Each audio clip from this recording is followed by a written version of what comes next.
In order to learn how to do risk assessments, we need to know what it is.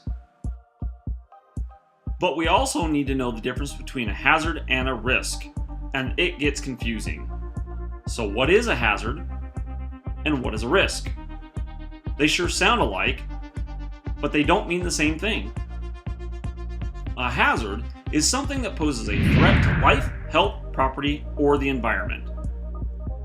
A risk is the chance that someone or something will be hurt by that hazard. Stairs are a hazard. Falling down them is a risk. Cultivating a workplace safety culture takes big picture thinking. Preventing and removing workplace hazards is not only necessary for safety, it's an employer's responsibility under the Occupational Safety Health Act's General Duty Clause, requiring employers to provide a workplace that is free from recognized hazards that may cause death or serious harm to their employees. So let's take a look at the 5 categories. The first category is safety. Safety hazards encompass any type of substance, condition, or object that can injure workers. In many types of workplaces, they can include spills on floors, walkways, blocked by cords or boxes, falls from heights, machinery with moving parts, confined spaces, and even electrical hazards such as frayed cords. The second category is chemical.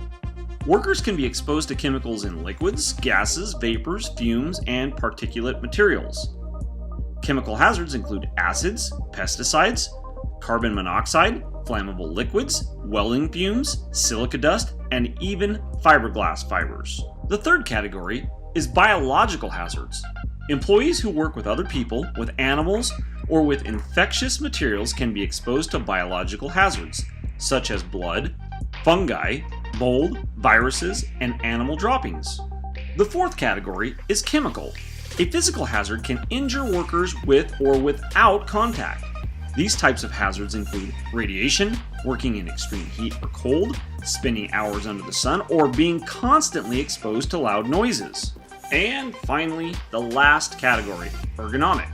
Ergonomic hazards are related to musculoskeletal disorders, and they account for 33% of all employee injuries and illnesses. These types of hazards occur when repetitive work, the type of work, or a certain position strains the body. These are the most difficult hazards to spot because problems build up over time. Minimizing and eliminating hazards need not be time-consuming or even expensive. Being aware of possible hazards can increase productivity, prevent illness, reduce days off, and save lives. So let's recap. The 5 hazards are safety, chemical, biological, physical, and ergonomic. Now we're going to use this knowledge to help us build a risk assessment in this class over the next couple of weeks.